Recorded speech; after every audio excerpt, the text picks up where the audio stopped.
காலை பொழுதில் தீதும் நன்றும் நிகழ்ச்சியில் உங்களை சந்திப்பதில் மிக்க மகிழ்ச்சி அடைகிறேன். இன்றைக்கு நிறைய பேரை ஈர்க்கக்கூடிய ஒரு சிந்தனை அல்லது ஒரு சிந்தனா முறை என்பது மோட்டிவேஷன் ஸ்பீக்கர்ஸ் என்று நிறைய பேர் இருக்கிறார்கள். நீங்கள் சமூக வலைத்தளங்களில் பார்த்தீர்கள் என்றால் அவர்களுடைய பேச்சுக்கள், அவர்களுடைய எண்ணங்கள் எல்லாம் பரவலாக பகிரப்படுவதை நாம் பார்க்கலாம். அதே போல் நிறைய அரங்குகளில் கூட மோட்டிவேஷன் ஸ்பீக்கர்ஸ் நிறைய பேசுவார்கள். மோட்டிவேஷனல் புக்ஸ் இது இன்றைக்கு சந்தையில் ஒரு மிகப்பெரிய ஒரு விற்பனை வாய்ப்பை கொண்டிருப்பதை நாம் பார்க்கிறோம். சுய முன்னேற்ற நூல்கள், தன்னம்பிக்கை நூல், இப்படியெல்லாம். ஆனால் இன்றைக்கு அதை பற்றி மாற்று சிந்தனைகள் உருவாகி இருக்கின்றன. அதாவது இது போன்ற மோட்டிவேஷனல் ஸ்பீக்கர்ஸ், அந்த சுய முன்னேற்றம் அல்லது உங்களை உற்சாகப்படுத்தக்கூடிய விஷயங்கள், அத்தகைய பேச்சுக்களோ புத்தகங்களோ உங்களுக்கு பெரிதாக எதையும் உதவி விடாது என்பது தான் அது.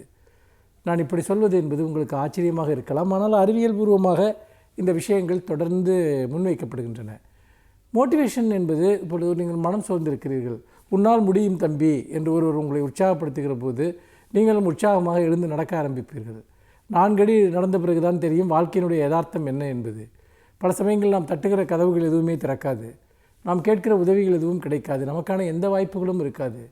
அப்படி இருந்தாலும் இந்த மோட்டிவேஷனுடைய பொருள் தான் என்ன? ஒரு ஷார்ட் டைம், ஒரு சிறு பொழுதுக்கு மட்டுமே நம்மை உற்சாகமூட்டிக் கொள்வதற்கு அது உதவுகிறதே தவிர, உண்மையாகவே இந்த மோட்டிவேஷனல் ஸ்பீச் அல்லது மோட்டிவேஷனல் புக்ஸ் இதெல்லாம் வெளியே இருந்து நமக்கு கிடைக்கக்கூடிய உத்வேகங்கள் எந்த அளவுக்கு பயன்படுகின்றன என்பது தான் மிக முக்கியமான கேள்வி. அப்பொழுது என்ன சொல்கிறார்கள் என்றால், உத்வேகம் என்பது உங்களுக்குள்ளிருந்து வர வேண்டும் என்கிறார்கள். அதற்கு ஒரு தெளிவான சிந்தனை, என்ன செய்ய வேண்டும் என்பதை பற்றிய ஒரு கிளாரிட்டி, இதெல்லாம் உங்களுக்கு இருக்கிற போது நீங்கள் வெறுமனே உங்களை உற்சாகப்படுத்திக் கொள்வதற்கு பதிலாக திட்டமிடுதலின் மூலமாக சிறு சிறு அடியாக எடுத்து வைப்பதன் மூலமாக முன்னேறி செல்லலாம். மாறாக ஒரு வாழ்க்கையில் இப்பொழுது நிறைய நீங்கள் பார்த்தீர்கள் என்றால், ஒருவர் அங்கே பார்த்திங்கன்னா ஒரு ஐடி வேலையை விட்டுட்டு கோழி பண்ணை வச்சு கோடீஸ்வரர் ஆகிட்டார், இல்லை ஆடு வளர்த்து கோடீஸ்வரர் ஆகிட்டார், இப்படியெல்லாம் வரக்கூடிய கட்டுக்கதைகள், இது எதுவுமே உண்மையில் ஆதாரபூர்வமாக வைக்கப்படுபவே அல்ல. அந்த மோட்டிவேஷன் என்பது நம்மை தவறாக வழிநடத்தக்கூடிய ஒன்று. ஒரு அதீத உற்சாகம் என்பது ஒரு விதத்தில் ஒரு மனநல பிரச்சனை என்று சொல்கிறார்கள். அதீதமான உற்சாகத்தோடு நம்பிக்கையோடு ஒன்றில் இறங்குவது என்பது.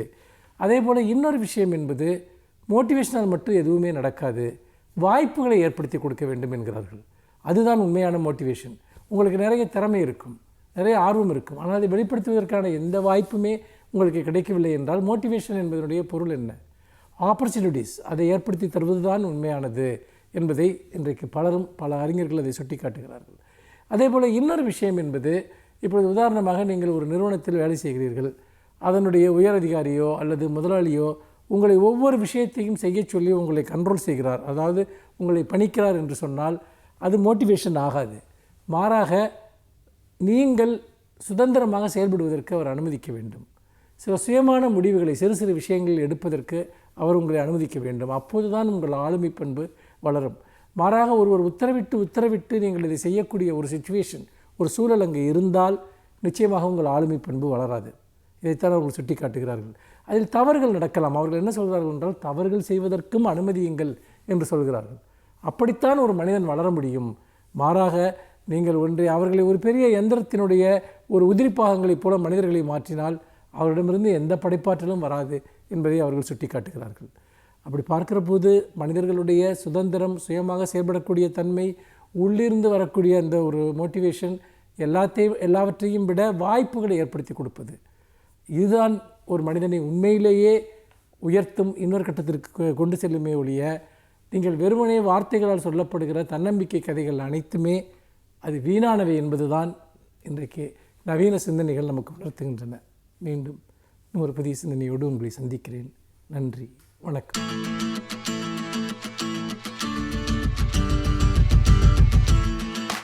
அனைவருக்கும் என் அன்பு வணக்கம்.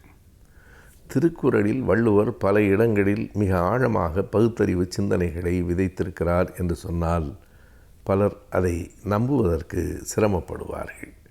அவர் கடவுளை பற்றி பாடியிருக்கிறார், தெய்வங்களின் பெயர்களையெல்லாம் பயன்படுத்தியிருக்கிறார். அவரை போய் அப்படி சொல்கிறீர்களே, நீங்கள் உங்கள் கருத்தை அவர் மீது திணிக்கிறீர்கள் என்பார்கள். இல்லை, ஆனால் திருவள்ளுவர் மிக நுட்பமாக சில செயல்களை செய்திருக்கிறார் என்பதை நாம் ஏற்க வேண்டும். மக்கள் நம்புகிற கடவுளர்களின் பெயர்களையெல்லாம் அவர் பயன்படுத்துகிறார். ஆனாலும் என்ன சொல்லுகிறார் என்றால், முயற்சி தான் சிறந்தது, தெய்வத்தால் ஆகாதெனினும் முயற்சிதான் மெய்வருத்த கூலி தரும் என்கிறார். தெய்வத்தால் முடியாதது கூட உழைப்பால் முடியும், அதுவும் மெய் வருத்த உடல் உழைப்பால் முடியும் என்று அவர் சொல்லுகிறார். இதனை தாண்டி சில இடங்களில் வள்ளுவர் ஏன் இப்படி சொற்களை பயன்படுத்தி இருக்கிறார் என்று தோன்றும். அப்படி பயன்படுத்தியதால் தான் திருக்குறள் பிழைத்திருக்கிறது என்பதும் ஆழ்ந்து படிக்கிறவர்களுக்கு புரியும். ஒரு குறளை நான் குறிப்பிடுகிறேன். ஆழ்வினை உடைமை என்கிற அதிகாரம். ஆழ்வினை என்பது முயற்சி, அது உழைப்பை சார்ந்தது. அதிலே சொல்லுகிறார், மடி உளாள் மாமுகடி என்ப மடியிலார் தாழ் உளாள் தாமரையினாள் என்பது அந்த குறள். இது வேறொன்றுமல்ல, மடி என்றால் சோம்பல். அந்த சொல் தான் இதிலே நாம் உள்வாங்கிக் கொள்ள வேண்டிய ஒரு சொல். மடி என்றால் சோம்பல். இந்த மடி உளாள், இந்த யார் சோம்பலாக இருக்கிறானோ அவன் மீது மாமுகடி என்றால் மூதேவி என்று தான் உரையாசிரியர்கள் எல்லோரும் பொருள் சொல்லுகிறார்கள்.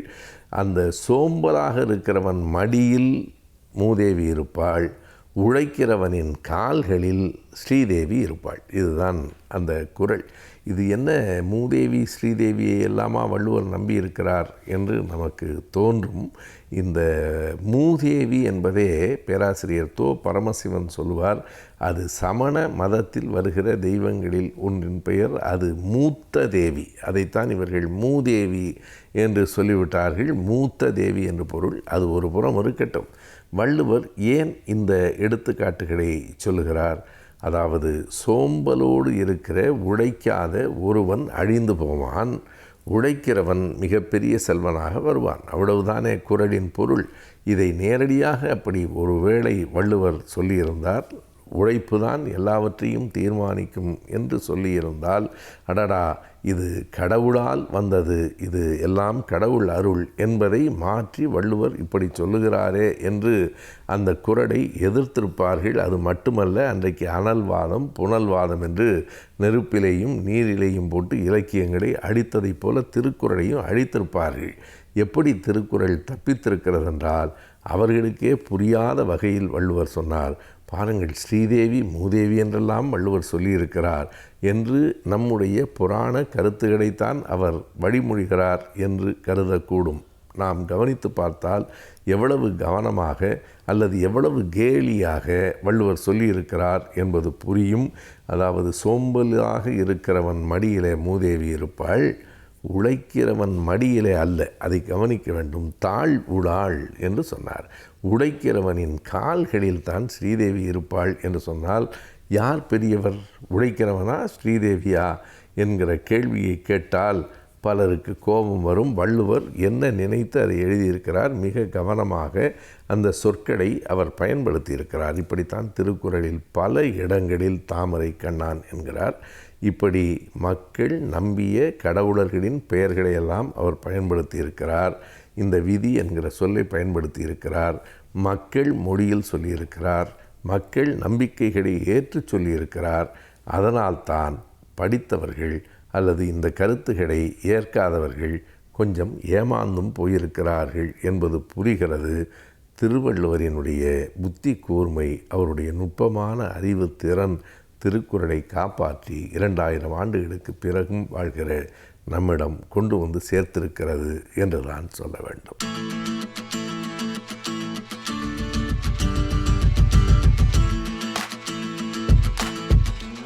கலைஞர் டிவி நேயர்களுக்கு வணக்கம். இன்றைக்கி நம்ம முதியோர்களுக்கான தடுப்பூசியை பற்றி ஒரு சில நிமிஷம் பேசணும்.